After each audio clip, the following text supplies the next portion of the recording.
Welcome to episode 107 of Norse Myths, Legends, and Folktales. My name is MyLinda, Butterworth, and today we tell a well-known folktale about Per Gynt, in which he goes hunting beasts and his dealings with the trolls in Per Gynt. In the old days there lived in Kvam a marksman by the name of Per Gynt. He was continually in the mountains where he shot bear and elk, for at all that time there were more forests in Fjäll, and all the sorts of beasts dwelt in them. Once, late in the fall, when the cattle had long since been driven down from the mountain pastures, Per Gynt decided to go up on the Fjäll again. With the exception of 3 dairymaids, all the herd folk had already left the mountains. But when Per Gynt reached Holmgård, where he intended to stay overnight in a herdsman's hut, it already was so dark that he could not see his hand before his eyes. Then the dogs began to bark so violently that he felt quite uneasy. And suddenly his foot struck something, and when he took hold of it, it was cold and large and slippery.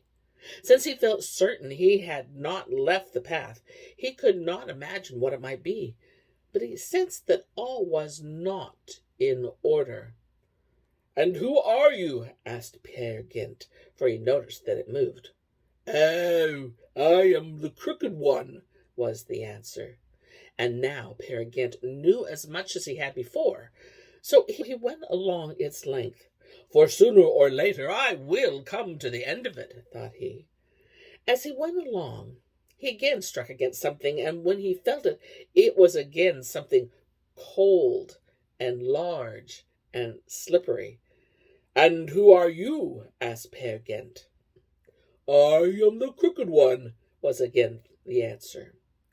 "Well, whether you be crooked or straight, you will have to let me pass," said Per Gynt, for he noticed that he was going around in a circle, and that the Crooked One had coiled himself around the herdsman's cottage.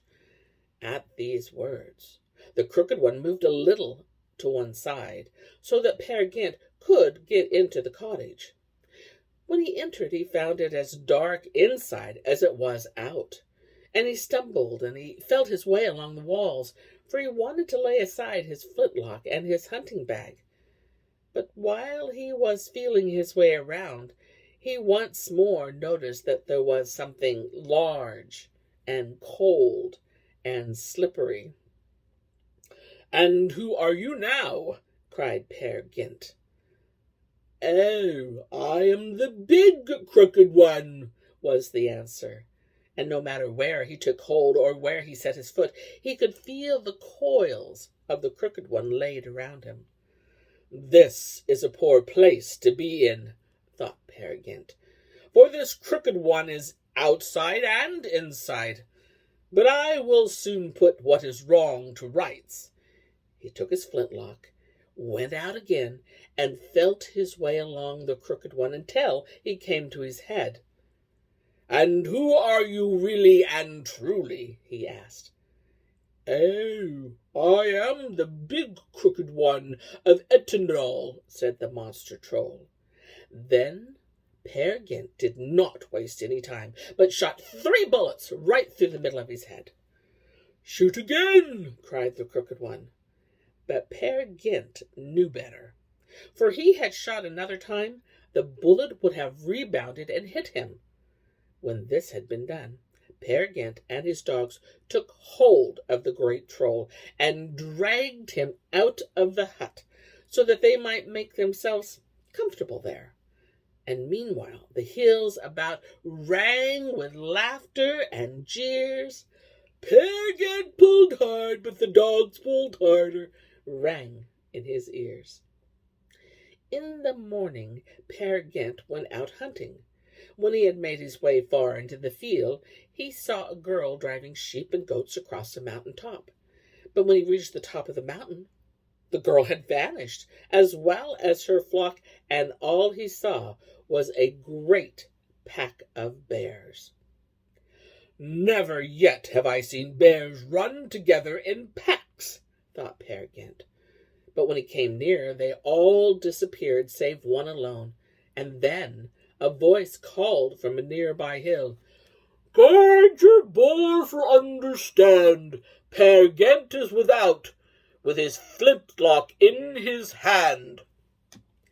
"Oh, then it is the worse for Per Gynt, but not for my boar, because Per Gynt did not wash today," sounded back from the hill. But Per Gynt spat and washed them thus, and then shot the bear. The hills rang with echoing laughter. "You should have guarded your boar better," called one voice. "I did not think he carried the wash bowl in his mouth," answered the other. Per Gynt skinned the bear and buried his body among the boulders, but the head and skin he took with him. On the way back he met a mountain fox. "See, my little lamb, how fat you are," rang out from one hill. "Just see how high Per Gynt flintlock," sounded from another, as Per Gynt shouldered his firelock and shot the fox. Him he also skinned, and took the skin with him, and when he reached the herdsman's hut, he nailed the heads with jaws wide open against the outer wall. Then he made a fire and hung a soup kettle over it, and it smoked so terribly he could hardly keep his eyes open, and therefore had to make a loophole. Suddenly up came a troll, and thrust his nose through the loophole.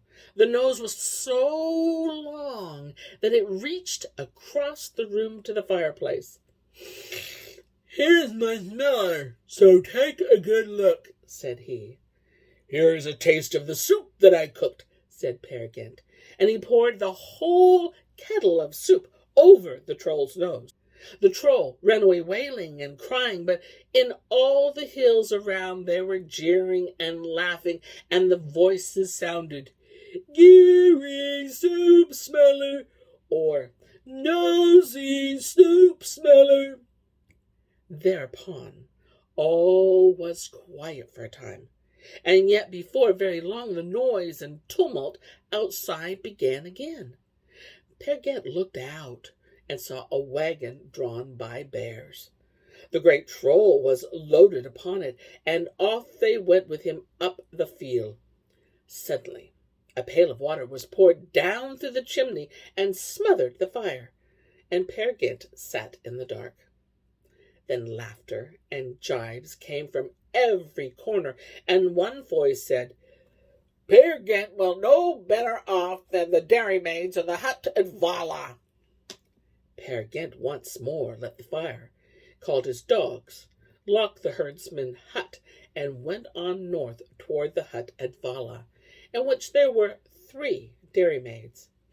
After he had covered some distance, he saw a glare of light in the direction of the dairy, as though the whole hut were ablaze, and at the same moment he came across a whole pack of wolves, of whom he shot some, and some the dogs killed. But when he came to the dairy, it was all dark there. There was no sign of any fire. There were 3 strangers in the room, amusing themselves with the dairymaids, and one outside the door. They were 4 hill trolls, and their names were Gustavara, Tron val Fjäll, and Ustul Abakken, and Rolf Elfirgungen. Gust Ivara was standing outside keeping watch while the others were inside courting the girls. Per fired at Gust, but missed him. But the troll ran away frightened, and when Per came inside, he found the trolls flirting with the girls more desperately than ever. 2 of them were terribly frightened and were saying their prayers, but the third, who was called Crazy Carrie, wasn't a bit afraid. They might come there for all she cared. She would like to see what sort of fellows they were. But when the trolls found that Per was in the room, they began whining and told Rolf to get a light. And then the dogs rushed at Tuostel and knocked him over on his back. into the burning embers of the fire so that the sparks flew about him. "Have you seen my snakes, Per Gynt?" asked Tron Volafile, for that was what he called the wolves. "Yes, and now you shall travel the same road your snakes have gone," cried Per Gynt, and shot him. Then he made an end of all Bakken with the butt end of his firelock, and Eldfirgungen had fled through the chimney. After Per Gynt had done this, he accompanied the dairymaids back to their village, for they did not venture to stay in that hut any longer. When Christmas came, Per Gynt once more got under way. He had heard of a farmstead at Dovra, where so many trolls were accustomed to congregate on Christmas Eve that the people who lived there had to flee and find places to stay at other farms. This farmstead Per Gynt decided to hunt up, for he thought he would like to see those trolls. He was anxious to go there, for he had a great fancy to come across the trolls again. He put on torn clothing and took with him a tame white bear which he had with him, together with an awl, some pitch, and some twine. When he reached the farmstead, he went into the house and asked for shelter. "May God aid us," cried the man. "We cannot shelter you and have to leave the house ourselves because the place is alive with trolls every Christmas Eve." But Per Gynt thought he could manage to clear the house of the trolls, so they told him to stay and gave him a pigskin into the bargain. Then the bear lay down behind the fireplace, and Per took out his awl and pitch and twine, and began making a big shoe, which it took the whole pigskin to make. He put a strong rope in for laces, that he might pull the shoe tightly together, and finally he armed himself with a group of handspikes. Suddenly he heard the trolls coming. They had a fiddler with them, and some began dancing, while others fell to eating the Christmas fare on the table.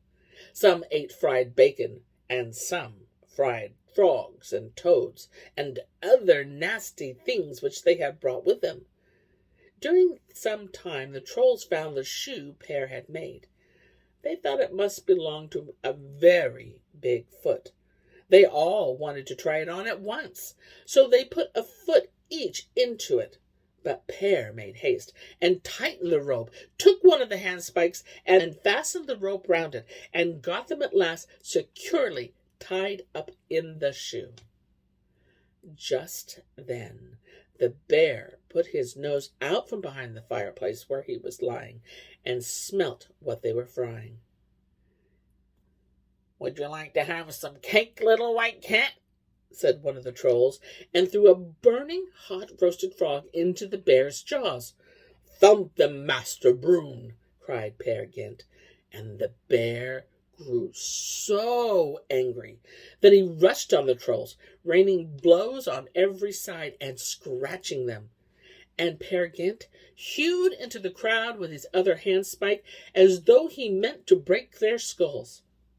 Then the trolls had to make themselves scarce.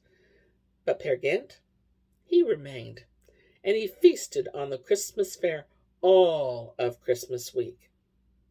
Some years afterwards, about Christmas time, the farmer was out in the forest cutting wood for the holidays when a troll came up and shouted, "Have you got that big pussy of yours yet?"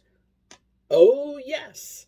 She's at home behind the fireplace," said the farmer, "and she's got 7 kittens, all bigger and larger than herself." "We'll never come to you any more," then said the troll. And they didn't. And here is where I end my tale for today. But I'll be back with more tales. Many more tales. Until then, my friends, enjoy the journey.